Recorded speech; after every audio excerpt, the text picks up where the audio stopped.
মৃত্যুর পরবর্তী জীবনটা কেমন হবে, আমরা যখন মারা যাব আমাদের সাথে কি ঘটবে, আমাদের লাশের সাথে কি ঘটবে, কবরের জীবনটা কেমন হতে পারে, মৃত্যুর পরবর্তী জীবনটা কেমন হবে, পরকালটা কেমন হবে, ওই জগতে আমরা কি কি ফেস করব, আমরা স্টেপ বাই স্টেপ আজকে শুনে বাসায় ফিরে যাব। রাজি আছেন তো ইনশাআল্লাহ? আমি একটা কথা আগে জিজ্ঞেস করি, আমাদেরকে একদিন মরতে যে হবে, যেতে যে হবে রবের কাছে, কোনো সন্দেহ আমাদের কাছে আছে? এই বিষয়ে কি কোনো সন্দেহ মুসলমানদের থাকতে পারে? এই পৃথিবীতে যত মুসলমান আছে আমরা সবাই বিশ্বাস করি যে পরকালের জীবনটা সত্য, আল্লাহর সামনে দাঁড়াতে হবে, এটা সত্য, এখানে কোনো সন্দেহ নাই।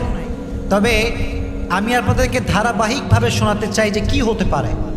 তো সবাইকে আমি বলবো, এখন আমরা একটা কল্পনার জগতে যাব যেন আমরা ফিল করতে পারি যেটা আমরা শুনছি। আপনি এখন মনে করেন যে আমরা সবাই ব্যস্ত, এই যে আজকে মাহফিল শুনতে এসেছি, সকালবেলা উঠে যে যার জায়গায় ছুটে যাবে, কেউ অফিসে যাবে, কেউ দোকানে যাবে, কেউ জমিতে কাজ করতে যাবে, অফিসওয়ালা অফিসে যাবে, শপিংওয়ালা শপিং করতে যাবে, মা বোনরা রান্না করবে, যে যার কাজ করবে। লাইফ সবসময় এভাবেই চলছে, এভাবেই চলবে। আপনি যেদিন মারা যাবেন আপনার লাইফটা এরকমই হবে, ব্যস্ত সময়, রাস্তা দিয়ে যাচ্ছেন, গাড়িতে আছেন, কারে আছেন, একটা বাইক রাইড করছেন, বাইক দিয়ে যাচ্ছেন।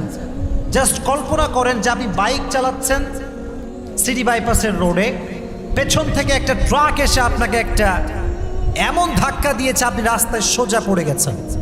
পড়ে গিয়ে আপনার মাথায় এমন একটা আঘাত পেয়েছেন যে পুরো মাথাটা ফেটে রক্ত বের হচ্ছে, রক্তে পুরো রাস্তাটা রক্তে সয়লাব হয়ে গিয়েছে।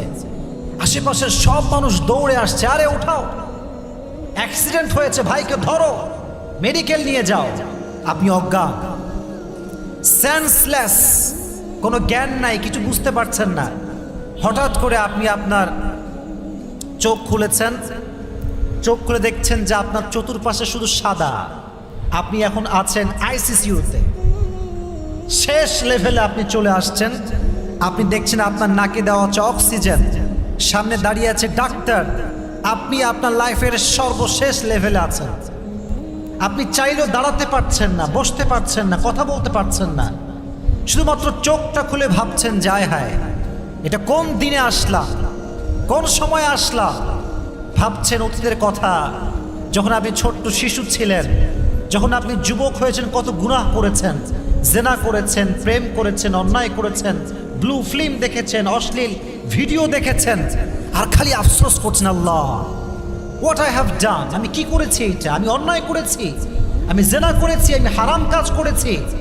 ভাবছেন জিনিসগুলো, চিন্তা করতে করতে হঠাৎ করে দেখছেন কয়েকটা যুবক এসেছে, সব সাদা জামা, লুকিং ভেরি হ্যান্ডসাম, দেখতে অনেক সুন্দর, অ্যাট্রাকটিভ, সাদা জুব্বা পরা আপনার সামনে এসেছে। আপনি ভাবছেন যে এরা কারা, কই থেকে আসছে এরা, মেডিকেল রুমে এদের কি দরকার। হঠাৎ করে আপনার ভিতরে চিন্তা এসেছে, আরে এরা তো তারা যাদের ব্যাপারে নবী বলেছেন যে মৃত্যুর আগে ফেরেশতা আসবে, এরা তারা। আমার সময় শেষ, চলে এসেছে আমার কাছে মালাকুল মউত।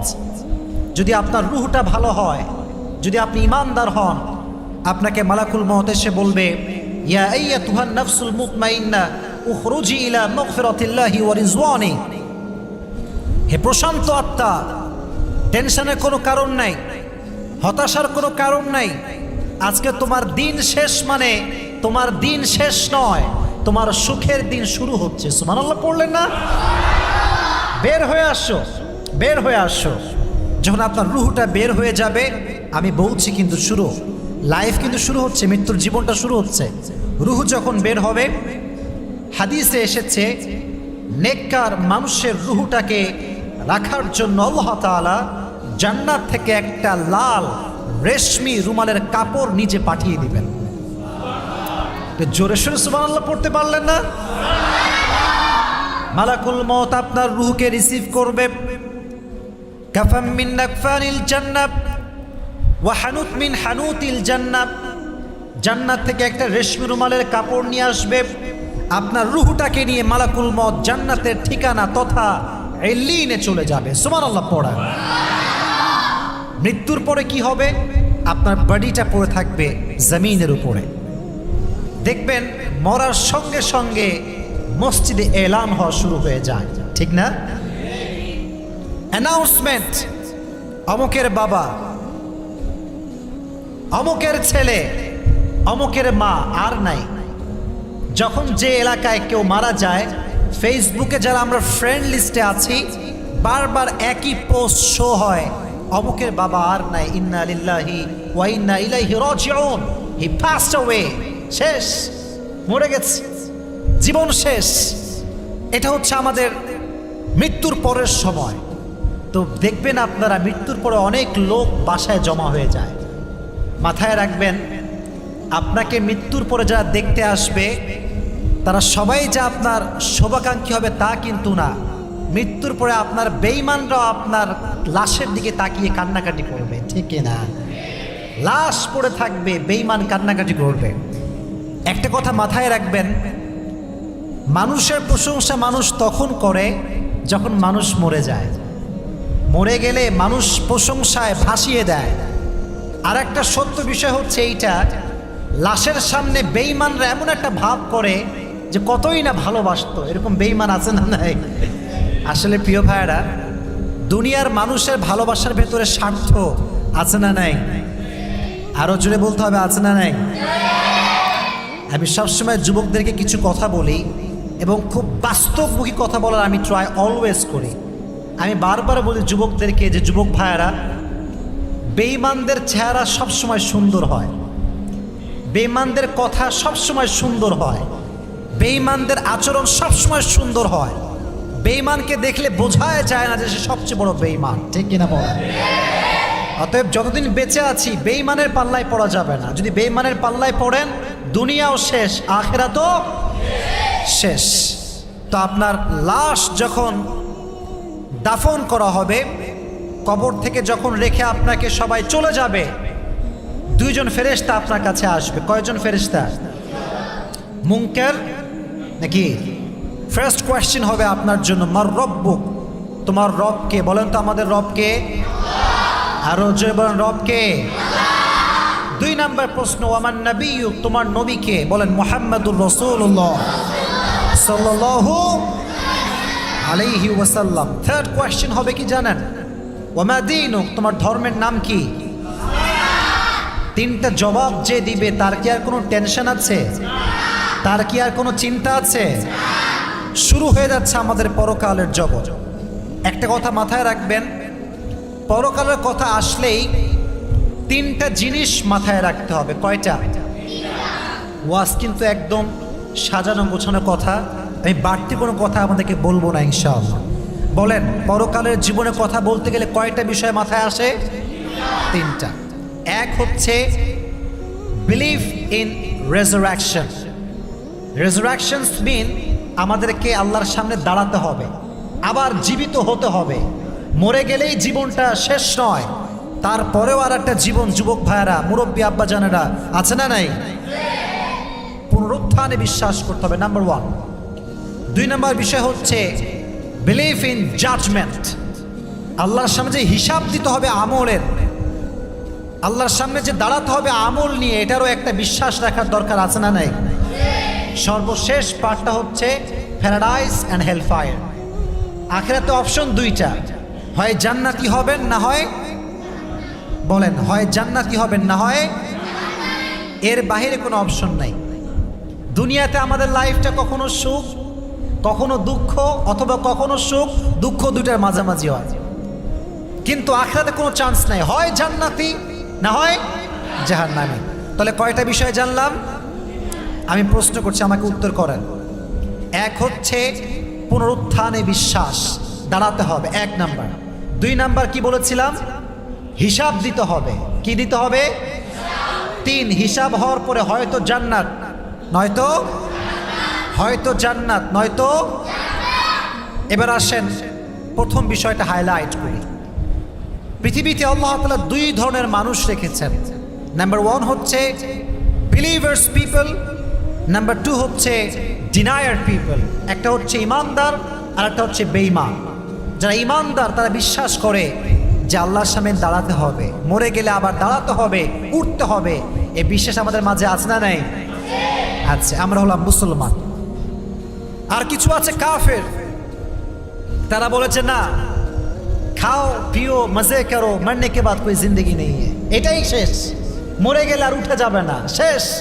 তারা বলে কি দেখেন, কোরআন বলছে وقال الذين كفروا أئذا كنا ترابا وآباؤنا أئنا لمخرجون।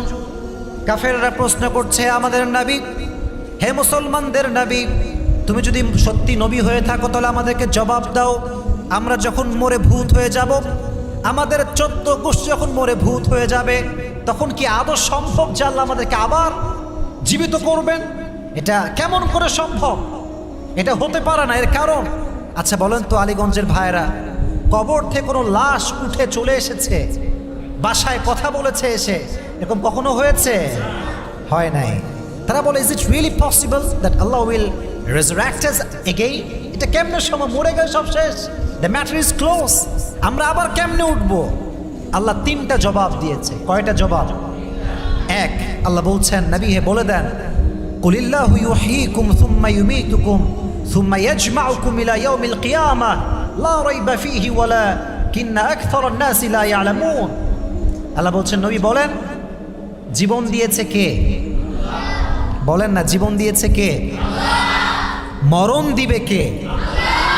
আল্লাহ বলছে আমি জীবন দিয়েছি, আমি মৃত্যু দিলাম, আবার আমি আল্লাহ তাআলা নিজেই কিয়ামতের ময়দানে সবাইকে ছোট্ট একটা ফুৎকার, যেটা হবে ভয়ঙ্কর, ট্রাম্পিট, সাইলেন্ট, বিশাল বড় একটা আওয়াজের মাধ্যমে একটা আওয়াজ হবে, পৃথিবীর সমস্ত মানুষ আবার আল্লাহর সামনে জীবিত হয়ে দাঁড়িয়ে যাবে।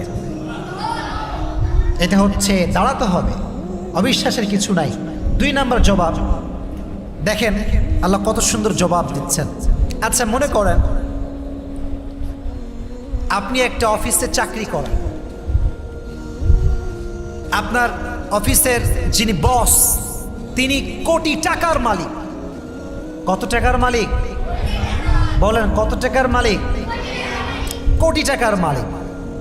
তো আপনার মালিকের কাছে যেহেতু কোটি টাকা আছে, আপনি গিয়ে যদি বলেন স্যার আমার বেতন হচ্ছে 10,000 টাকা, আমাকে 5,000 টাকা দেন, স্যার আপনি কি দিতে পারবেন না? আপনার পক্ষে কি দেওয়া সম্ভব না? স্যার বলবে, আরে পাগলা, আমি তো কোটি টাকার মালিক, তোমাকে চাকরি দিয়েছি আমি, পুরো কোম্পানি চালাই আমি, পুরো কোম্পানির মালিক হচ্ছি আমি, যেখানে আমি কোটি টাকা বেতন দেই সেখানে তো 5,000 টাকা কোনো বিষয় আমার কাছে না, ঠিক কিনা বলেন? আল্লাহ বলছেন কি দেখেন, হাল আতা আলাল ইনসানি হিনুন মিনাদ দাহর লাম ইয়াকুন শাইআন মাযকুরা। মানুষ কি সেই সময়ের কথা স্মরণ করতে পারে না? when he was nothing to mention, যখন সে উল্লেখ করার মতো কিছুই ছিল না। আজকে আমি অনেক বড়, লম্বা, চেহারা সুন্দর, এক সময় আমি ছোট্ট একটা নাপাক পানি ছিলাম, ঠিক কিনা বলেন যুবক ভাই? এই ছোট্ট নাপাক পানিকে স্টেপ বাই স্টেপ প্রথমে আল্লাহ দিলেন নাপাক পানি, তারপরে করলেন রক্তপিণ্ড, তারপরে করলেন গোশতপিণ্ড, আল্লাহ হাড্ডি দিলেন, স্ট্রাকচার দিলেন, রুহের ফুৎকার দিলেন, আমার ভেতরে হার্ট শুরু হয়ে গেল, থুক থুক থুক, আমাকে জীবন দিল একজন। আওয়াজ দিয়ে বলেন তিনি কে? তো আল্লাহ বলছে আমি যদি তোকে তোর সামান্য নাপাক পানির থেকে জীবন দিতে পারি, মৃত্যুর পরে কি আমি আল্লাহ আবার তোকে উঠাতে পারি কি পারি না? 2 নাম্বার জবাব শেষ। 3 নাম্বার জবাব দেখেন, আল্লাহ লজিক দিচ্ছেন। লজিক, লজিক বোঝেন? লজিক মানে হচ্ছে যুক্তি। লজিক মানে কি? যুক্তি। আল্লাহ বলছে কি সুন্দর কথা, দেখেন আমি তাফসীর করছি, কথাগুলো ভালো করে বুঝবেন। আচ্ছা আমাদের মাথার উপরে, একদম উপরে ওইটা কি আছে বলেন তো? আসমান। আল্লাহ বলছেন আচ্ছা বান্দা বল তো, আনতুম আশাদ্দু খালকান আমিস সামাউ বানাহা। আল্লাহ বলছে আসমান বড় না মানুষ বড়? বলেন দেখি। বুঝি নাই, বুঝি নাই। মানুষ বড় না আসমান বড়? জমিন বড় না মানুষ বড়? মাশাআল্লাহ, জমিন বড়, আসমান বড়। আল্লাহ বলছে আচ্ছা বল তো, আসমান সৃষ্টি করা কি কঠিন না তোকে সৃষ্টি করা কঠিন? বান্দা বলছে আল্লাহ আসমান তো অনেক বড়, হিসাবে তো আসমান সৃষ্টি করা কঠিন হওয়ার কথা। আল্লাহ বলছে আমি যদি আসমানকে সৃষ্টি করতে পারি, আবার ধ্বংস করতে পারি, তাহলে সে আল্লাহ কি তোকে জীবন দিতে পারে কি পারে না? তাহলে বোঝা গেল উঠতে একদিন হবে, একত্রিত হওয়া লাগবে। এখানে কোনো হিসাব কিংবা আমাদের এখানে কোনো প্রকার দ্বিধাদ্বন্দ্ব বা যুক্তি দেওয়া বা অস্বীকার করার কোনো ওয়ে আমাদের কাছে আর থাকতে পারে। তাহলে বোঝা গেল আল্লাহর সামনে দাঁড়াতে হবে, এক নাম্বার। এবার আসেন আমাদের একটা গুরুত্বপূর্ণ কথা, এবং এখানে আপনাদের অনেক কথা আপনারা পেয়ে যাবেন। তাকবীর দেন, লিল্লাহি তাকবীর। আমরা সবাই আল্লাহর সামনে দাঁড়িয়ে গিয়েছি। এখানে মনে হয় বেশি যুবক এসেছো তোমরা, বেশিরভাগই যুবক, মাশাআল্লাহ। সবাই আল্লাহর সামনে দাঁড়িয়ে গিয়েছি কেন? হিসাব দিতে হবে। 2 নাম্বার স্টেপ কি ছিল? হিসাব। মিজান দেওয়া হবে, মিজান, হিসাবের পাল্লা দেওয়া হবে। এটা এক বড় মারাত্মক সময়, কোনো কিছু ছাড় দেওয়া হবে না। ফামান ইয়ামাল মিসকালা যাররাতিন খায়রান ইয়ারা ওয়া মান ইয়ামাল মিসকালা যাররাতিন শাররান ইয়ারা। শস্য দানা পরিমাণ যদি কেউ আমল করে থাকে, সে আমলটাও সেই দিন ভারীতে ওজন হয়ে যাবে। সুবহানাল্লাহ পড়লেন না? আমল নামা ওজন দেওয়া হবে। যারা আমল নামা ভারী হয়ে যাবে, একটা ঘোষণা দেওয়া হবে, ফুলান ইবনু ফুলান, অমুকের ছেলে অমুক, কনগ্রাচুলেশন, সুস্বাগতম। কেন সুস্বাগতম? বলে আল্লাহর জান্নাত তোমার জন্য আজকে অবধারিত হয়ে গিয়েছে। সুবহানাল্লাহ। আমি জাস্ট একটু আপনাদেরকে অভিনয় করে দেখাচ্ছি। অভিনয় বোঝেন? অভিনয় হাদিস থেকে বলছি। আচ্ছা, মনে করেন আমি একজন এসএসসি পরীক্ষার্থী, এসএসসি এক্সাম দিব, এক্সাম দিয়ে ফেলেছি। যখন আমি আমার এক্সামিনেশনের যে পরীক্ষার রেজাল্ট আমি পেয়ে গিয়েছি, মনে করেন জিপিএ 5 পাইছি। কি আলীগঞ্জের ভাইরা কথা বলেন, কি পাইছি? আমি কি দুঃখ পাবো না খুশি হব? আমি বলবো ফেসবুকে, আরে আমি তো পাস হয়ে গিয়েছি, জিপিএ 5 পেয়ে গিয়েছি। কাগজ নিয়ে সবাইকে দেখাবো, ভাই I got GPA 5. Do you know that? আমি GPA 5 পাইছি ভাই, জানেন? সবাইকে বলবো। Yeah, the matter is like that. কিয়ামতের কঠিন ময়দানে যখন কারো হিসাবের নেক আমলটা ভারী হয়ে যাবে, সে আমলনামা যখন ডান হাতে পাবে, সে একটা চিৎকার দেবে, হ্যাঁ উমুকরাউ কিতাবিয়া, হ্যাঁ উমুকরাউ কিতাবিয়া। তার একটা খুশির চিৎকারে আশেপাশের সব মানুষ তার কাছে চলে আসবে, এসে বলবে, ভাই হোয়াট হ্যাপেন্ড? কি হয়েছে তোমার? Why you are shouting? এত আওয়াজ করছো কেন? বলছে, আরে ভাই দেখেন, আমি তো জান্নাতে যাওয়ার সার্টিফিকেট পেয়ে গিয়েছি। জোরে সোরে সুবহানাল্লাহ পড়তে পারলেন না? আমি কিন্তু চিত্র বলছি, নকশা। এটা চিত্র, এটা নকশা, এটা এরকমই হবে। তো সবাই অবাক, বলবে, ভাই আপনি ডান হাতে পেপার কেমন করে পেলেন? আমরা তো কেউ পাই নাই, আপনি কেমন করে পেলেন? কোরআন বলছে, কোরআন। সে বলবে, ইন্নী যনানতু আন্নী মুলাকিন হিসাবিয়া। আমি জানতাম হিসাব আমাকে দেওয়া লাগবে, আমি জানতাম দাঁড়াতে আমাকে হবে, আমি জানতাম একদিন আমাকে আল্লাহর সামনে দাঁড়িয়ে আমার প্রত্যেকটা কাজের হিসাব দেওয়া লাগবে। আমি গুনাহ করি নাই, সুদ খাই নাই, ঘুষ খাই নাই। এটা বলতে বলতেই পেছন থেকে আওয়াজ আসবে, ফাহুয়া ফি আইশাতির রাদিয়া। তোমার কথা বলার টাইম নাই, জান্নাত তোমার জন্য অপেক্ষায় বসে আছে। সুবহানাল্লাহ পড়েন। কিয়ামতের কঠিন ময়দানে যখন আমলনামা ভারী দেওয়া হবে, আচ্ছা আগে একটা প্রশ্ন করি, বলেন তো জান্নাতে যাওয়ার জন্য 100তে কত পাওয়া লাগবে? 100তে কত পাওয়া লাগবে? মাশাআল্লাহ। কে কে বলছে 51? দিকে হাত তুলো তো। মাশাআল্লাহ, they are very good, they are very attractive. মাশাআল্লাহ, খুব আকর্ষিত তারা, খুব সুন্দর। কত পাওয়া লাগবে? 51। কত সুন্দর হিসাব দেখছেন? মনে করেন এটা আমার আমলনামা, এটা হচ্ছে দাড়িপাল্লার এক পাশ, এটা হচ্ছে আর এক পাশ। আমলনামা ভারী দেওয়া হয়েছে, এটাও 50, এটাও 50। হুট করে যদি একটু এইটা বেড়ে যায়, যদি 51 হয়ে যায়, আল্লাহ বলছে, বান্দা আমি থানার কোনো ওসি না, আমি কোনো ডিসিএসপি না, আমি যেহেতু রহমান, আমার হিসাবটা ওই সিস্টেমে। তোর এক আমল ভারী হয়ে গেলে তোর জন্য জান্নাত ওয়াজিব হয়ে যাবে।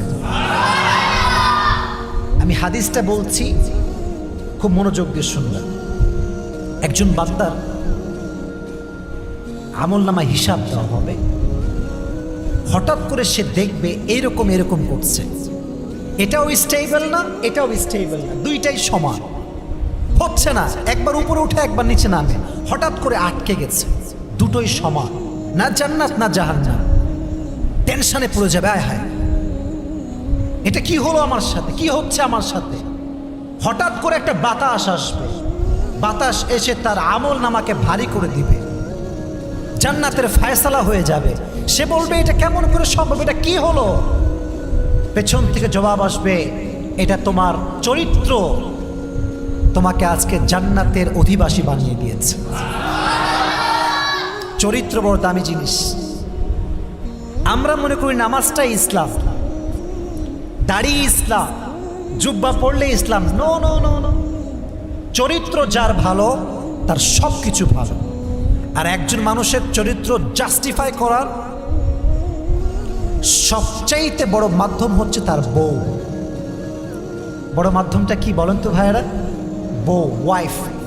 নাকি ওয়াইফ মানেও বোঝেন না আপনারা? বউ, যার বউ বলবে yeah my husband is good person, yeah he is really good person. আর যদি বউ বলে এটা বদমাইশ, টাটকা লুচ্চা, এটা সবাই বলবে এটা লুচ্চা, এটা ঠিক কিনা বলেন যুবক ভাইয়েরা? এটা আমার কথা না, এটা হাদিসের কথা। হাদিসে এসেছে যদি কোনো বান্দার জান্নাতে যাওয়ার সব ওকে, আমল নামাও ভারী, ইখলাস আছে, ঈমান আছে, সব আছে, বাট তার ওয়াইফ যদি বলে আল্লাহ তার ব্যবহার ভালো ছিল না, তার জান্নাত হারাম। হাদিস থেকে বলছে। এই জন্য যুবক ভাইয়ারা, স্ত্রীর কাছে ভালো হতে চাইলে চরিত্রবান যুবক হওয়ার দরকারটা আছে না নাই? ভালো চরিত্র আপনাকে বাঁচাই দেবে। একটা আমল বলে দেই, রাসূল করিম সাল্লাল্লাহু আলাইহি ওয়াসাল্লাম বলেছেন, আচ্ছা আমার কথা কি বোঝা যায়? যায় যায় যায়। নবীজি বলেছেন, যেই বান্দা গোপনে দান করে, এমন ভাবে যায় যে তার ডান হাত দিলে বাম হাত জানে না, বাম হাত দিলে ডান হাত জানে না, আল্লাহ রাব্বুল আলামিন এই দানটাকে আস্তে আস্তে পেলে পুষে বড় করেন। যেমন আমরা কুরবানির পশু কিনে আস্তে আস্তে পেলে পুষে বড় করি, আল্লাহ এটাকে আস্তে আস্তে পেলে পুষে বড় করেন। যেই দিন কিয়ামতের দিনে বান্দার আমল নামা হালকা হয়ে যায়, আল্লাহ ওই গোপন দানটাকে লক্ষ কোটি গুণ বাড়িয়ে বাড়িয়ে তার আমল নামায় দেওয়ার সঙ্গে সঙ্গে ভারী হয়ে যায়। আল্লাহ তাকে জান্নাতুল ফেরদাউস নসিব করে দেয়। গোপনে দান করবেন তো ইনশাআল্লাহ। আর একটা কথা, that is my last point.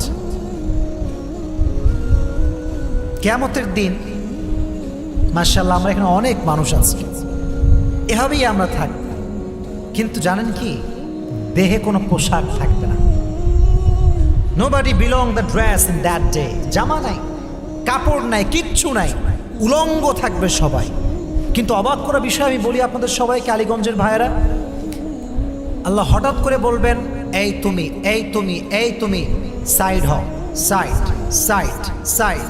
আল্লাহ কয়েকজনকে সাইড দাঁড় করাবেন, সাইডে, একদম সাইডে। সবাই আছে এক সাইডে, তারা থাকবে আর এক সাইডে। তারা ভয় পেয়ে যাবে, আল্লাহ আমরা সবার থেকে বের হলাম কেন? আমরা কি সবার আগে জাহান্নামে যাব? আল্লাহ বলবে না, ইন্নামা ইউওয়াফাস সাবিরুনা আজরাহুম বিগাইরি হিসাব। আল্লাহ বলবেন, যেহেতু তোমরা ধৈর্যশীল ছিলে, আজকে তোমাদের কোনো হিসাব হবে না, বিনা হিসাবে জান্নাতে যাও। এটা কোরআনের আয়াত, কোরআনের আয়াত এইটা। আজকে দেখেন আমরা ফ্যামিলিতে কি হয়, একটু অভাব আসলে বাঙালি বড় বেঈমান, একটু অভাব আসলেই বলে আরে জীবনে কি পাইলাম, আল্লাহ আমার কিছুই দেয় নাই। এরকম মানুষ বাংলাদেশে আছে না নাই? বিশেষ করে আমার বোনেরা, আমি আপনাদের বিপক্ষের লোক না, তবে আমি একটা কথা বলি, যদি জাহান্নামের সংখ্যা বেশি হয়, নারীদের সংখ্যা বেশি হবে। ঠিক আছে কিনা কথাটা যুবক ভাইরা? কারণ নারীরা অনেক বেশি নাশুকরি করে, সারাটা জীবন স্বামী খাওয়ায়, একদিন কম হয়ে গেলে কি বলে জানেন, তুমনে মুঝে আজ তক ক্যা কিয়া দিয়া, কুছ ভি নেহি দিয়া। এরকম মেয়ে বাংলাদেশে আছে না নাই বলেন? বলছেন এটা করবেন না। যে যত শুকরিয়া করে, ধৈর্য ধারণ করে, তার পরিবারে বরকত দান করে একজন আওয়াজ দিয়ে বলেন তিনি কে? নবীজির একজন মেয়ে ছিলেন, কলিজার টুকরা মেয়ে, যাকে আমরা আদর্শ হিসেবে মানি। মেয়েটার নাম কি বলতে পারবেন? ফাতেমা। বলেন নামটা কি ছিল? মাশাআল্লাহ। ফাতেমার স্বামীর নাম কি ছিল? হচ্ছে ফাতেমার স্বামীর নাম কি ছিল? একদিন ফাতেমা রাদিয়াল্লাহু তাআলা আনহার কাছে আলী রাদিয়াল্লাহু তাআলা আনহু এসেছেন। ভালো করে শুনবেন। এসে বলছেন, হে ফাতেমা, বাসায় বড্ড অভাব, 3 দিন ধরে কোনো খাবার নাই, কোনো কিচ্ছু নাই, ভাত নাই, ডাল নাই, চাল নাই। তুমি তোমার বাবার কাছে যাও, গিয়ে বলো আব্বাজান বড় অভাবে আছে, আপনি আমাদেরকে কোনো কিছু দান করেন। ফাতেমা রাদিয়াল্লাহু তাআলা আনহা চলে গেলেন বাবার কাছে। নবীজির নিয়ম ছিল এইটা, যখনই ফাতেমা আসতো নবীজি নিজেই উঠে যেতেন, নিজে গিয়ে গেট খুলতেন, ফাতেমার হাত ধরতেন। যতক্ষণ ফাতেমা নিজে না বসতো নবীজি নিজে বসতেন না। সুবহানাল্লাহ পড়েন। ভালোবাসা কাকে বলে, মেয়েকে সম্মান কেমন করে দিতে হয় নবীজি শিখিয়ে দিয়ে গেছেন। তো যখন ফাতেমা দরজায় নক করেছে, নবীজি বুঝে গিয়েছেন আমার মেয়ে এসেছে। গেট খুলেছেন, হাত ধরে নিজে নিয়ে আসছেন। আম্মা জান, কি হয়েছে আপনার? মন খারাপ কেন? চেহারা মলিন কেন? বলছেন নবী, আসলে বাসায় অনেক অভাব, ভাত নাই, ডাল নেই, বড় অভাবে আছি আমরা। আপনার কাছে কি কিছু হবে দেওয়ার জন্য, খাওয়ার জন্য? তো নবীজি ভাবছেন যে আমার মেয়ের সবর কতটুকু, ধৈর্য কতটুকু। I will test her today, আজকে পরীক্ষা হবে। তো বলছে, দেখো মা, আমার কাছে 5টা বকরি আছে, 5টা দোয়া আছে। 5টা বকরি আছে, 5টা কথা বলেন, 5টা বকরি আছে, 5টা দোয়া আছে। Which option you want to choose? তোমরা কোনটা নিবা বলো। তো ফাতেমা বুঝে গিয়েছে আব্বা আমাকে পরীক্ষা করছে, সবরের পরীক্ষা। তো বলছে, আব্বা জান 5টা বকরি লাগবে না, 5টা দোয়া শিখাই দিলেই হবে। সুবহানাল্লাহ পড়েন। তো নবীজি দোয়া শেখাচ্ছেন, আপনারা আমার সঙ্গে পড়েন, সবাই পড়েন। ইয়া আউয়ালাল আউয়ালিন। আওয়াজ হয় নাই। আলীগঞ্জের যুবক তো বাঘের বাচ্চা, জোরে বলতে হবে। ইয়া আউয়ালাল আউয়ালিন, ইয়া আখিরাল আখিরিন, ইয়া যাল কুওয়াতিল মাতিন, ইয়া রাহিমাল মাসাকিন, ইয়া আরহামার রাহিমিন। এই 5টা দোয়া, 5 শব্দের দোয়া, যে ব্যক্তি অভাবে পাঠ করবে তার সমস্ত অভাবকে আল্লাহ নিজ কুদরতি হাতে দূর করে দিবে। এই দোয়াটা বেশি বেশি পাঠ করবেন তো ইনশাআল্লাহ। তো ফাতেমা গিয়েছিল ভাত চাইতে, ডাল চাইতে, বকরি চাইতে, ফিরে আসছে খালি হাতে। এদিকে আলী রাদিয়াল্লাহু তাআলা আনহু ওয়াজ সো অ্যাংরি, খুব রেগে আছে, কারণ ক্ষুধার্ত। রাগ কখন জানেন? যখন পেটে ভাত থাকে না তখন রাগ উঠে। তুমি গেটের কাছে দাঁড়ায় আছে, ফাতেমা কখন আসবে। তো দেখছে ফাতেমা অনেক দূর থেকে আসছে, বাট হাতে কিছু নাই, ফাঁকা। তো যখন কাছে আসছে ফাতেমা, আরে ফাতেমা, ভাত কোথায়, ডাল কোথায়, খুব ক্ষুধার্ত, কিছুই তো নিয়ে আসো নাই। তো বলছে, এনেছি, অনেক কিছু এনেছি। বলছে, অনেক কিছু কোথায়? Heart touching answer, heart touching answer. বলছে যে যাহাবতু লিদ-দুনিয়া ওয়া জিতু বিল আখিরা। আমি আমার বাবার কাছে দুনিয়া চাওয়ার জন্য গিয়েছিলাম, আমার আব্বা আমার হাতে আখিরাত দিয়ে ফিরাই দিয়েছে। আমি আখিরাত নিয়ে ফিরে এসেছি। তো আলী বলছে, ঠিক আছে তুমি বাসায় আসো। এবার আলী নিজে আসছে নবীর কাছে। শ্বশুর, আব্বাজান কি হয়েছে? আলী বলছে, যদি আপনি কিছু দিতেন অনেক মেহেরবানি হতো, বাসায় কিছু নেই। নবীজি আবার পরীক্ষা, সবরের পরীক্ষা। বলছে, আলী এবার 5টা বকরি না। নবীজি বলছেন, আলী আমার কাছে 5000 বকরি আছে আর 5টা দোয়া আছে।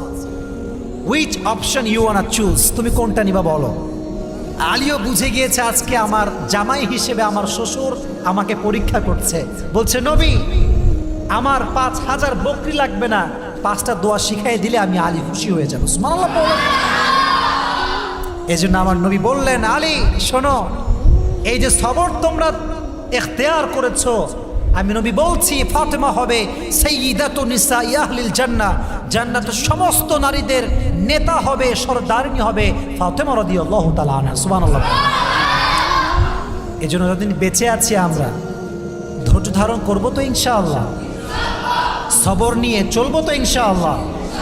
তাহলে আমরা দুটো জিনিস শিখলাম, এক, টাকা কম হোক কিংবা বেশি হোক গোপনে গোপনে আমরা দান করব তো? শুনি নাই, জোরে বলতে হবে। আচ্ছা, আপনারা যদি বিরক্ত হয়ে থাকেন তাহলে আমরা দোয়া করে দিব, আরো কিছু ওয়াজ করা যাবে তো ইনশাআল্লাহ। এটা খুব ভালো পজিটিভ সাইড যে আপনারা এত মনোযোগ দিয়ে শুনছেন। তাকবীর দিয়ে আমরা লিল্লাহি তাকবীর, লিল্লাহি তাকবীর। তাহলে এক হচ্ছে গোপনে দান করব, দুই নাম্বার হচ্ছে সবর করব। যদি এই দুটি কাজ করতে পারি কিয়ামতের দিনে আমাদের ডান হাতে আমলনামা দিবে একজন, আওয়াজ দিয়ে বলেন তিনি কে? একবার ফাতেমা রাদিয়াল্লাহু তাআলা আনহু আলী রাদিয়াল্লাহু তাআলা আনহুকে ডাক দিয়ে বলছেন, আলী আমার জন্য একটা ডালিম নিয়ে আসেন। ডালিম বেদানা, নাম শুনছেন না আপনারা? এখন যে বেদানার দাম ভাই বাজারে যাওয়াই যায় না, প্রচুর দাম বেদানার। তো আলী গিয়েছে, খুব মনোযোগ দিয়ে শুনবেন, বোঝাবার স্বার্থে হাদিসটা বলছি। যে যখন ডালিমটা নিয়ে আসছে, মাঝে একজন পথিক এসেছে, এসে বলছে, ভাই আমি 3 দিন যাবত না খাওয়া, ডালিমটা কি আমাকে দিবা আলী? আলী ভাবছে আমার বউ কখনো কিছু চায় না, এতদিন পরে একটা জিনিস চেয়েছে, যদি না দিতে পারি মান সম্মানের ব্যাপার। তবুও যেহেতু দানের বিষয়, আলী কোনো কৃপণতা করে নাই, বলছে ভাই নাও। সুবহানাল্লাহ পড়ে। Ali was just coming back to the home, বাসায় আসছে, আর একজনের সঙ্গে দেখা। এক লোক এসে বলছে, আলী এটা হচ্ছে আমার উট, তুমি এটাকে নিয়ে নাও, আমাকে এত দিরহাম দিলেই হবে। তো আলী বলছে, ভাই আমি গরিব মানুষ, আমার দ্বারা পসিবল নয়। বলছে কত দাম? বলছে 300 দিরহাম। বলছে ভাই আমার কাছে এত টাকা নাই। বলছে তোমাকে আমি এখন দিচ্ছি, তুমি এটা বিক্রি করে যখন লাভ পাবা সেখান থেকে আমাকে দিলেই হবে। সুবহানাল্লাহ। তো সে জিনিসটা নিয়েছে, আবার রাস্তায় উটটা নিয়ে আসছে, আর একজনের সঙ্গে দেখা। বলছে ভাই এটার দাম কত নেবেন? বলছে আপনিই বলেন। বলছে এটার দাম আমি আপনাকে 600 দিরহাম দিব। কত দিরহাম? তো 600 দিরহাম দিয়ে বিক্রি করে দিয়েছে। এখন ওই যে প্রথম মালিক যে ছিল তারে খুঁজে বেড়াচ্ছে, কই গেল সে লোক, কোথায় গেল সেই লোক, তারে আর খুঁজে পায় না। তো এখন না খুঁজে পেয়ে বাসায় ফিরে আসছে। বাসায় এসে দেখছে ফাতেমাও বসে আছে, নবীও বসে আছে। তো আলী বলছে, নবী আপনি হঠাৎ আমার ঘরে? বলছে, আলী বাজারে কি হয়েছে নাকি তুমি বলবা না আমি বলবো? বলছে, নবী আপনি কেমন করে জানেন কি হয়েছে? বলছে, আলী তুমি যে আল্লাহর রাস্তায় একটা ডালিম দান করেছো অভাবী অবস্থায়, আল্লাহর এটা এত পছন্দ হয়েছে, ভালো করে শোনো, তুমি যে প্রথমে উটটা কিনেছিলা, এটা তোমাকে যে দিয়েছে এটা সাধারণ কোনো মানুষ নয়, সে হচ্ছে জিবরাইল আলাইহিস সালাতু ওয়াস সালাম। তাহলে বোঝা গেল এই যে আমরা দান করি, দানের ভেতরে আল্লাহর একটা সহযোগিতা, একটা ডেভেলাইজ করা, বাড়ায় দেওয়া, এটা আছে না নাই? আমরা দান করব, যতটুকু আছে ততটুকু চেষ্টা করব। রাজি আছেন তো ইনশাআল্লাহ? আরেক জায়গায় এসেছে এইরকম যে যখন ডালিমটা দিয়ে বাসায় ফিরে এসেছে, বাসায় ফিরে আসার পরে একজন সাহাবী এসে দরজা নক করেছে, এসে বলছে যে আলী তোমার জন্য নবীজি হাদিয়া পাঠিয়েছেন। কি পাঠিয়েছেন? হাদিয়া। বলছে কি হাদিয়া? বলছে 9টা ডালিম পাঠিয়েছে। তো আলী বলছে না এটা আমার হাদিয়া না। বলছে মানে? আরে আমি বলছি তোমার হাদিয়া। এটা বলছে না এটা আমার হাদিয়া না। বলছে কেন তোমার হাদিয়া না, এটা বলবা তো আগে। তো বলছে আল্লাহ নিজেই বলেছেন, মান জাআ বিল হাসানাতি ফালাহু আশরু আমসালিহা, যে আল্লাহর রাস্তায় 1 গুণ দান করে আল্লাহ তার 10 গুণ বাড়ায় দেয়। সেই হিসেবে আমার 10টা ডালিম হওয়ার কথা। বলছে ভাই রাসূল 10টাই দিয়েছে, আমি একটা লুকায় রেখেছিলাম। সুবহানাল্লাহ। তাহলে বোঝা গেল দান করলে বাড়িয়ে দেয় একজন, আওয়াজ দিয়ে বলেন তিনি কে? তাহলে পরকালে যদি আমরা আমলনামাকে ভারী করতে চাই, দান করার দরকারটা যুবক ভাইয়েরা, মুরব্বী আব্বাজানরা আছে না নাই? আল্লাহ আমাদের সবাইকে বেশি বেশি দান করার তৌফিক দান করুক, সকলেই পড়া আমিন। আর একটা মারাত্মক বড় বিষয় আমি বলতে চাই, যুবক ভাইয়েরা ভালো করে শুনবেন। আপনি অনেক বড় ইমানদার, আপনি মসজিদের সভাপতি, ইমাম সাহেব, জুব্বাওয়ালা, টুপিওয়ালা, দাড়িওয়ালা, millions of young people you have as a followers, অনেক যুবক আপনাকে ফলো করে। বাট মাথায় রাখবেন, যেই মানুষকে কষ্ট দেয়, পরকালে তার সমস্ত আযাব মাফ হলেও কিন্তু এই আযাবটা মাফ হবে না, ঠিক কিনা? এটা মানুষের হক। আল্লাহর হক, নামাজ পড়েন নাই আল্লাহ মাফ করতে পারে, রোজা রাখেন নাই আল্লাহ মাফ করতে পারে, বাট যদি আপনি কারো হক নষ্ট করে থাকেন আল্লাহ কখনো এটা মাফ করতে পারে। আচ্ছা, আমি একটা কথা বলি, আপনারা রাগটা করবেন নাকি যুবক ভাইয়েরা? এই বর্তমান সোসাইটিতে মানুষ যে মানুষকে কষ্ট দেয়, বেঈমানি করে, ধোঁকাবাজি করে, এরকম তো নাই ভাই। আরে নাই তো ভাই, আছে না নাই? যুবকদের কথাই বলি, দেখবেন যে এক একজন যুবক 3-4টা একাই প্রেম করে, এরকম যুবকও বাংলাদেশে আছে। আচ্ছা, এই যে তুমি একটা মেয়ের সঙ্গে প্রেম করছো, আরো 3টার সঙ্গে প্রেম করছো, বিয়ে তো করবে একটাই, তাহলে বাটপারি করার কি দরকার, ঠিক না যুবক ভাইরা বলো? এই যে আমরা ধোঁকাবাজি করছি, এটা বড় সেন্সিটিভ। আমি জানি বললে আপনারা বলবেন হুজুর এই কথা আপনি কেন বলছেন, হ্যাঁ মারাত্মক এটা বিষয়। আপনি ভাবছেন ইটস নাথিং, বাট আপনার সমস্ত আমল ধ্বংস করে দেবে। এজন্য আমরা নিয়ত করছি যতদিন বেঁচে আছি কারোর সঙ্গে কোনো ধোঁকাবাজি করবো না, বলেন ইনশাআল্লাহ। কারোর সাথে কোনো বেঈমানি করবো না, বলেন ইনশাআল্লাহ। মানুষের সঙ্গে ধোঁকাবাজি করে, বেঈমানি করে আপনি দুনিয়াতে সামান্য সামনে আগাতেও পারেন, বাট কিয়ামতের কঠিন ময়দানে আপনি সবচাইতে পেছনে থাকবেন, ঠিক না বলেন? ধোঁকাবাজি করে দুনিয়াতে সামনে আগানো যেতে পারে সাময়িকের জন্য, বাট পরকালে আগানো যায় না। আল্লাহর সামনে হিসাবের কাঠগড়ায় দাঁড়িয়ে থাকা যায় না। আল্লাহ আমাদের সবাইকে ধোঁকাবাজির থেকে হেফাজত করুন, সকলেই পড়া আমিন। তাহলে আমরা বলেছিলাম 3টা স্টেপ। এক হচ্ছে দাঁড়াতে হবে, আবার জীবিত হতে হবে।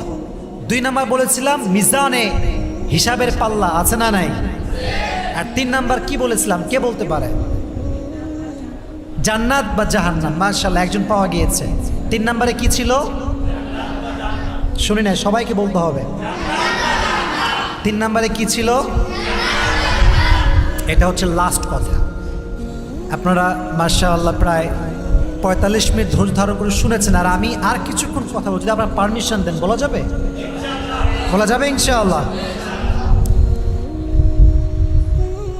জান্নাত জাহান্নামে যাওয়ার আগে একটা পর্ব আছে, এটার নাম হচ্ছে পুলসিরাত।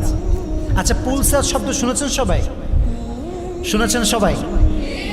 এটা হচ্ছে ইটস লাইক এ ব্রিজ, এটা হচ্ছে ব্রিজের মতো। এই ব্রিজটা কেমন হবে জানেন?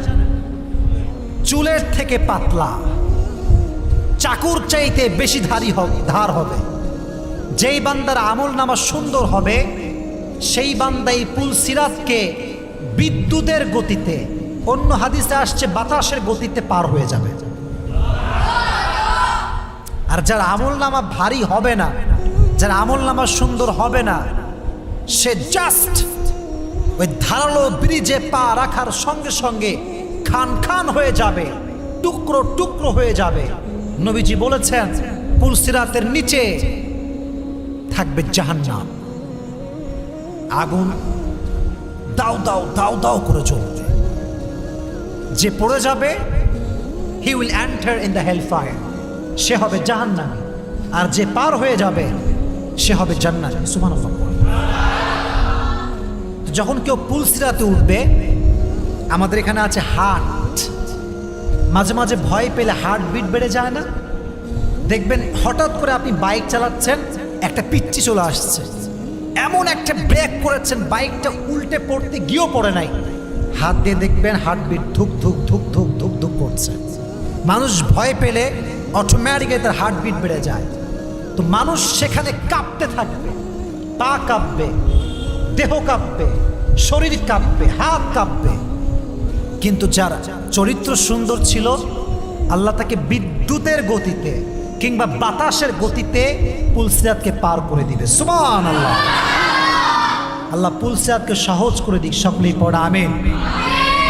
তো যখন জান্নাতে আমরা প্রবেশ করেছি, আমি জাস্ট শর্টকাটে বলছি, আমাদেরকে বলা হবে উদখুলুহা বিসালামিন আমিনিন, enter in the paradise with peace and security. আসো তোমার রবের জান্নাতে শান্তি এবং নিরাপত্তার সাথে প্রবেশ করো। সুবহানাল্লাহ পড়ে। জান্নাতে ঢুকে এক অবাক করা কাণ্ড। আমি জান্নাত নিয়ে এর আগে ওয়াজ করেছি, আজকে আমি কোনো কনস্ট্রাকটিভ কথা বলবো না, জাস্ট এতটুকু বলবো যখন কোনো মানুষ জান্নাতকে জাস্ট এক পলকের জন্য দেখবে, জাস্ট এক পলক চোখ খোলা আর বন্ধ করা, ওই এক পলকে দেখে তার দুনিয়ার জীবনের যত কষ্ট ছিল, বইয়ের কষ্ট, স্বামীর কষ্ট, বাড়ির কষ্ট, বিলের কষ্ট, যত কষ্ট সে পেয়েছে, জান্নাতকে এক নজর দেখার সাথে সাথে তার সমস্ত কষ্ট সে ভুলে যাবে। How much beautiful it is, কতটা সুন্দর এটা আপনি কল্পনা করতে পারেন? আল্লাহ আমাদের সবাইকে জান্নাতে যাওয়ার তৌফিক দান করুন, সকলে পড়া আমিন। জান্নাতে সবাই যেতে পারবে না, বিশেষ করে জান্নাতে আমরা তারা যেতে পারবো না যারা আমরা হারামের সঙ্গে জড়িত আছি। জান্নাতের ভেতরে হুর আছে না নাই? যারা দুনিয়াতে নারীর সঙ্গে বেঈমানি করবে, গাদ্দারি করবে এবং হারামভাবে আমরা খারাপ কাজ যারা করব, তারা জান্নাতে গিয়ে হুর পাওয়ার কোনো সম্ভাবনা আমাদের নাই। এজন্য হারাম থেকে বাঁচার দরকার। যুবক ভাইরা আছে না নাই? এটা হচ্ছে জান্নাত, আমরা ঢুকবো। আর একটা অপশন হচ্ছে কি? জাহান্নাম। জাহান্নামটা কেমন হবে? আল্লাহ বলছেন এটা হচ্ছে একটা, this is like a boat, বিশাল বড় একটা বোর্ডের মতো জায়গা। যখন জাহান্নামীদেরকে পোড়ানো হবে, তাদের যে দেহের চামড়াগুলো আছে জ্বালিয়ে পুড়িয়ে ছারখার করে দিবে। এখন বলবেন যে হুজুর, আমি যদি মারা যাই তাহলে আমাকে আবার আল্লাহ কেমন করে শাস্তি দিবে? আল্লাহ বলছেন কুল্লামা নাদিজাত জুলুদুহুম বাদদাল্লাহুম জুলুদান গায়রাহা লিয়াযুকুল আযাব। যতবার তোমার চামড়া পুড়ে যাবে, আল্লাহ আবার নতুন চামড়া দান করবে। যতবার পুড়বে ততবার চামড়া দেওয়া হবে, until the day of judgement. জাহান্নামী বান্দাকে আল্লাহ জাহান্নামের আগুনে পুড়িয়ে পুড়িয়ে শাস্তি দিয়ে বলেন নাউজুবিল্লাহ। আল্লাহ আমাদের সবাইকে এই জাহান্নাম থেকে হেফাজত করুক, সকলেই পড়া আমিন। তাহলে আমি যা যা বলেছি জাস্ট খোলাসা বা সারাংশ বলছি। প্রথমে আমি বলেছিলাম কল্পনার জগতে আমি নিয়ে গিয়েছিলাম, এই ব্যস্ত দিন একদিন শেষ হবে, মালাকুল মওত আসবে। যদি আপনি নেক আমলওয়ালা হন, আপনাকে মকমলের কাপড়ে জড়িয়ে, রেশমি রুমালের কাপড়ে জড়িয়ে সে জান্নাতের ঠিকানায় রওনা হয়ে যাবে। সুবহানাল্লাহ পড়েন। আমি বলেছিলাম পরকালের জীবন নিয়ে কথা বলতে গেলে আমাদের তিনটা বিষয় মাথায় রাখতে হবে। কয়টা বিষয়? শেষ ভালো যার, সব ভালো। আপনারা জবাব দেন, কয়টা বিষয়? এক হচ্ছে বিলিভ ইন রেজারেকশন, আমাদেরকে যে আবার জীবিত হতে হবে এটা বিশ্বাস করতে হবে, এক নাম্বার। দুই নাম্বার, আমাদেরকে যে হিসাব দিতে হবে যা যা আমরা করেছি, এটাও বিশ্বাস রাখার দরকারটা যুবক ভাইয়েরা আছে না নাই? খুবই খুবই সাবধান। দেখো আমি একটা কথা বলি, আমি এসেছি আজকে, আর কবে আসবো জানি না। আমাদের প্রোগ্রাম শুরু হয়ে গেলে আমি রাতে থাকি না বলতে গেলে। এই স্মার্টফোন থেকে আপনারা বাঁচবেন। আমি এটা আমার শেষ কথা, আমি চলে আসছি, আমার ওয়াজ যেহেতু শেষ, জাস্ট বলার জন্য বলছি।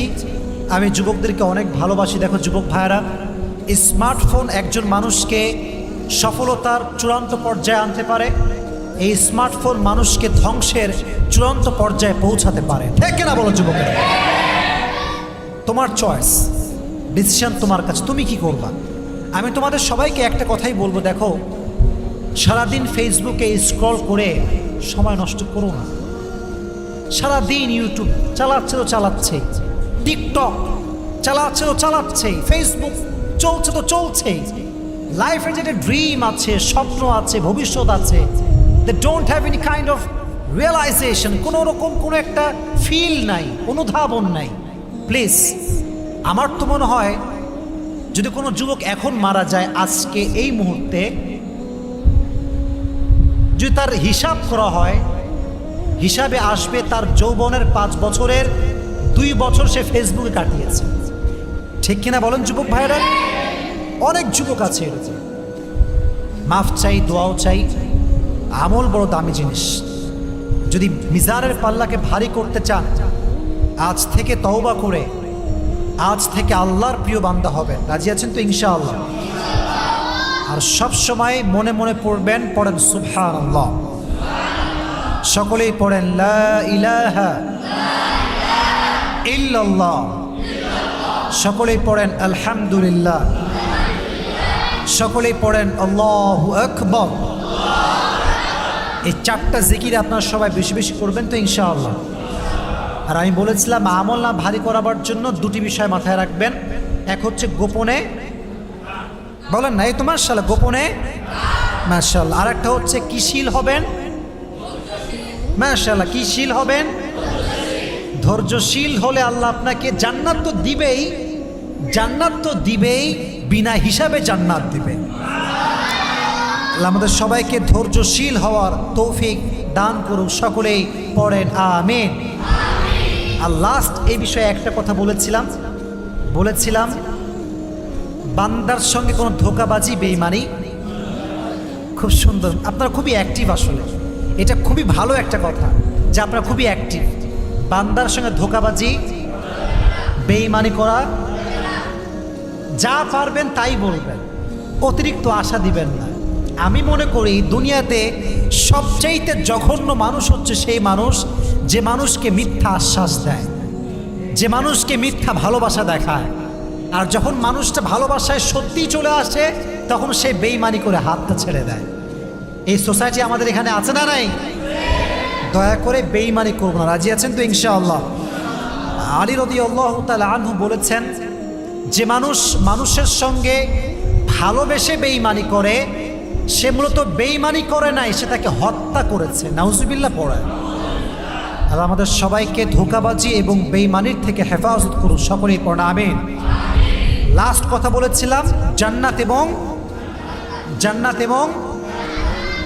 এবং জাহান্নামে যাওয়ার আগে একটা জিনিস সবাইকে ফেস করতে হবে। নামটা কি? সিরাত, পুল সিরাত। এটার নাম কি? পুল সিরাত। যারা আমল সুন্দর হবে, যারা আমল দেখতে সুন্দর এবং হারিতেও সুন্দর হবে, কাজ সুন্দর হবে, চরিত্র সুন্দর হবে, তাকে সহজে পুল সিরাত পার করিয়ে দিবে একজন। আওয়াজ দিয়ে বলেন তিনি কে? আল্লাহ আমাদের সকলের পুল সিরাতকে সহজ করে দিই। সকলেই পড়া আমিন। আল্লাহ আমাদের পরকালকে সামনে রেখে পরিপূর্ণ জীবনটা পরিচালনা করার তৌফিক দান করুন। সকলেই পড়া আমিন। আপনাদের এলাকার খুব ভালো লেগেছে আমার। আমি কখনো এই সাইডে আসি নাই। অবশ্য আপনাদের এই গত বছরে মানে এই যে মাহফিলের সিজনটা গেল তখন আপনাদের এখানে অনেকজন যোগাযোগ করেছিল মাহফিলের জন্য। এখানে একটা মাঠ আছে মনে হয়, ওই মাঠে মাহফিলের জন্য। তো আমার ডেট তখন ছিল বাহিরে, হয়তো কুমিল্লার ওইদিকে।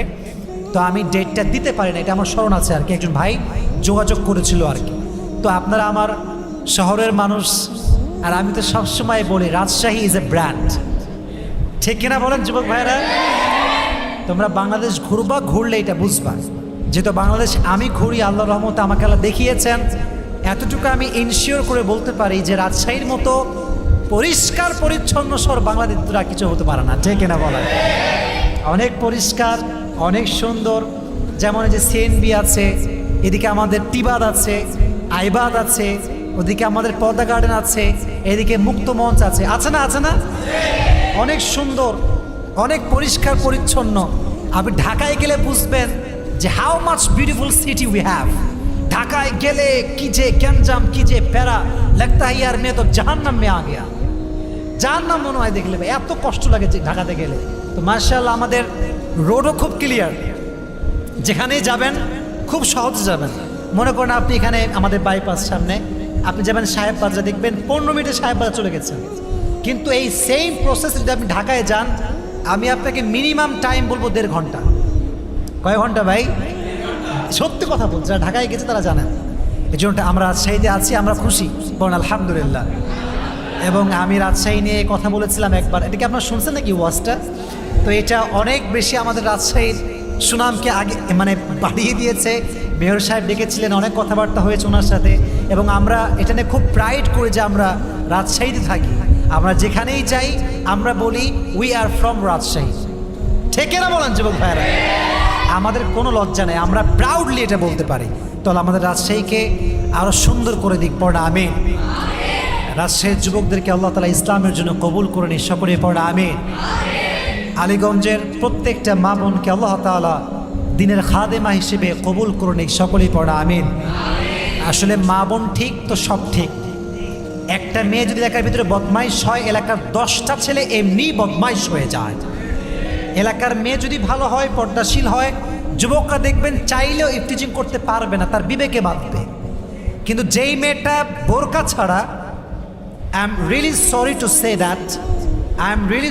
সে দ্যাট যদি কোনো মেয়ে জিন্সের প্যান্ট আর টি শার্ট পরে বের হয় এবং তার বডির প্রত্যেকটা অঙ্গ প্রত্যঙ্গের ভাঁজ বোঝা যায়, একজন দাড়িওয়ালা যুবক চরিত্রহীন হতে সময় লাগবে না।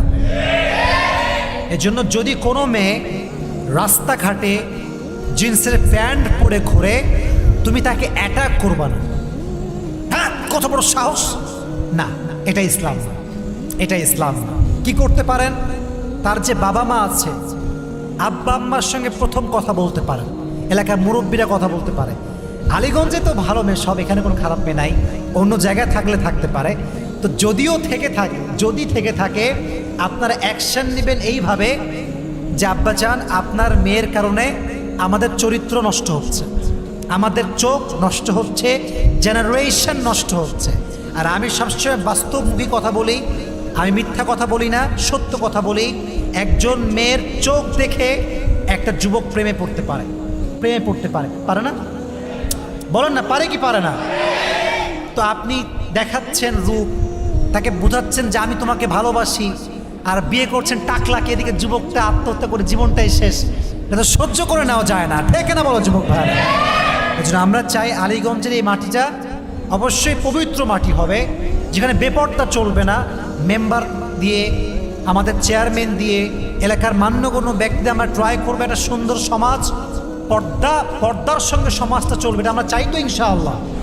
আল্লাহ প্রত্যেকটা মা বোনকে পর্দাশীল হওয়ার তৌফিক দান করুক, সকলেই পড়া আমিন।